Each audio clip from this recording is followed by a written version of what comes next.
টঙ্গীতে বিশ্ব ইজতেমার মাঠ দখলকে কেন্দ্র করে তাবলিগ জামাতের জুবায়ের ও সাতপন্থীদের মধ্যে সংঘর্ষের ঘটনায় ১৪৪ ধারা জারি করেছে গাজীপুর মেট্রোপলিটন পুলিশ।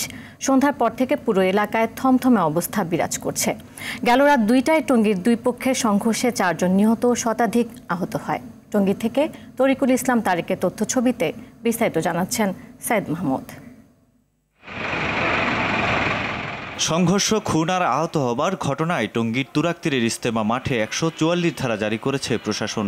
বিকেল থেকে নিজ নিজ গন্তব্যে ফিরে যায় তাবলিগ জামাতের সাথীরা, আর মাঠে কঠোর অবস্থান নেয় পুলিশ, বিজিবি ও সেনা সদস্যরা। এর আগে ভোরে টঙ্গীর ইজতেমা মাঠ দখল নিয়ে মাওলানা জোবায়ের ও মাওলানা সাদ অনুসারীদের মধ্যে সংঘর্ষ হয়। এতে আহত হয় শতাধিক। ধারালো অস্ত্রের আঘাতে ঘটনাস্থলে ও হাসপাতালে প্রাণ যায় বেশ কয়েকজনের।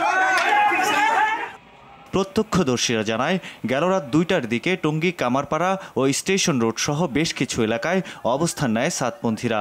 এরপর সেখানে জোবায়েরপন্থীরা গেলে দুই পক্ষের মধ্যে ইটপাটকেল ও আগুনের মশাল নিক্ষেপের ঘটনা ঘটে। এ ঘটনায় আহতদের উন্নত চিকিৎসার জন্য ঢাকা মেডিকেল কলেজ হাসপাতালে পাঠানো হয়েছে।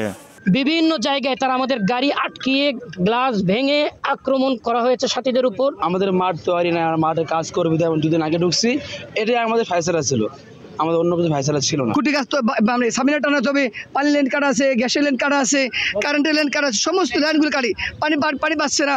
এই খবর ছড়িয়ে পড়লে বিভিন্ন জায়গা থেকে দুই পক্ষের লোকজন টঙ্গীর মাঠে আসতে শুরু করে। এরপর যে কোনো ধরনের সহিংসতা এড়াতে তুরাগ সংলগ্ন মাঠে সভা সমাবেশ নিষিদ্ধ করে প্রশাসন।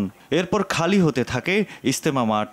ময়দানে ৩ কিলোমিটারের মধ্যে কোনো সমাবেশ হবে না। অস্ত্রশস্ত্র, লাঠি, বিস্ফোরক দ্রব্য নিয়ে কেউ চলাচল করবে না। ২ এর অধিক ব্যক্তির কোনো সমাবেশ এখানে ঘটবে না, এবং লাউড স্পিকারে কোনো মাইকিং বা অন্য কোনো কিছু শব্দযন্ত্র ব্যবহার করা যাবে না। সাইদ মাহমুদ, RTV।